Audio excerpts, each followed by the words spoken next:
If you've traveled on the highways recently, especially the Western Highway, you will have noticed a hazy semblance on the horizon, almost as thick as fog in some areas.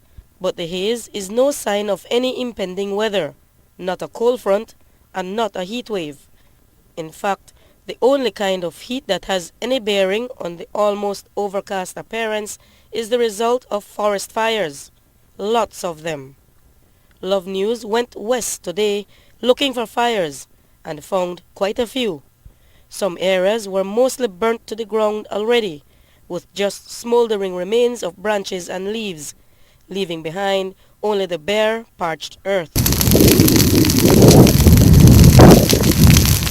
Others were raging, with popping songs of the twigs and branches being devoured by the hungry flames.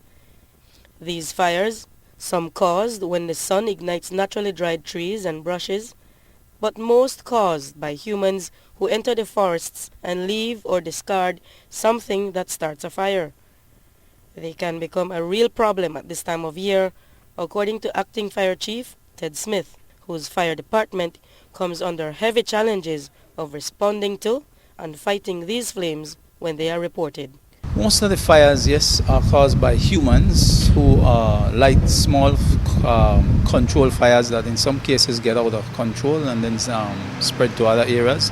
And the wind picked up the fire bands, the ash, and spread the fires to other areas. As it exists right now, this is the time of the year for Belize when the atmosphere is dry. So these are ideal conditions for brush fires or wildland fires.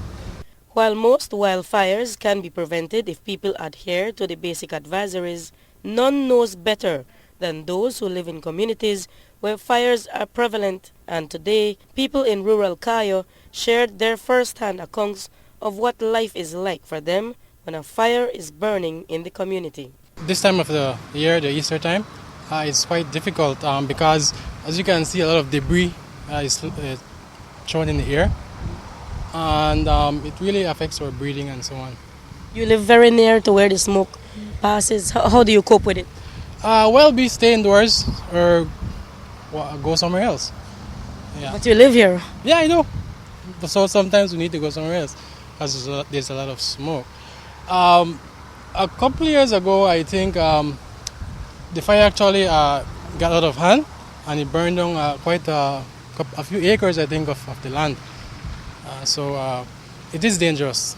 Every day while going to the riverside, we see the fire, and sometimes it's so huge that the fire catch high. It catch the grass. If you would have got it right now, you'd have seen it. Whole down there to the riverside, black, and it burned.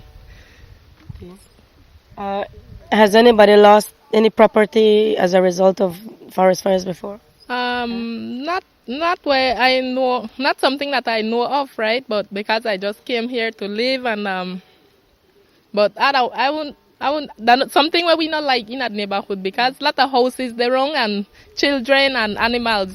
So that's where we have to do for. I don't want to stop for the environment, for the cost of the environment and the neighborhood because a lot of houses they're wrong and they start dry weather. So they have to try stop the fire there and why not really like to that because that every day you could see smoke every day from where I live. You could see the smoke every day. For the upcoming Easter holidays, Acting Fire Chief Smith says there are specific do's and don'ts in order to avoid finding yourself in a precarious situation with a raging fire near your house. People need to do what they call a buffer area for their lawn.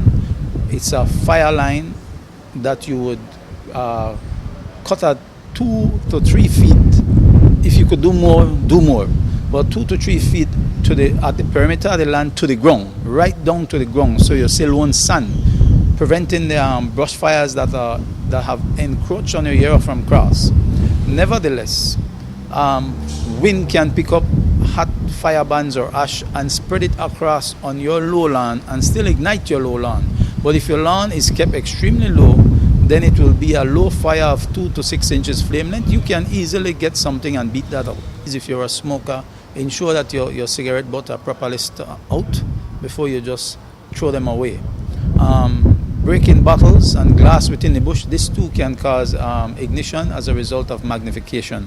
For motorists who encounter thick smoke on the road, you're advised to switch on your hazard and headlights, roll up your windows, and close the air conditioning vents.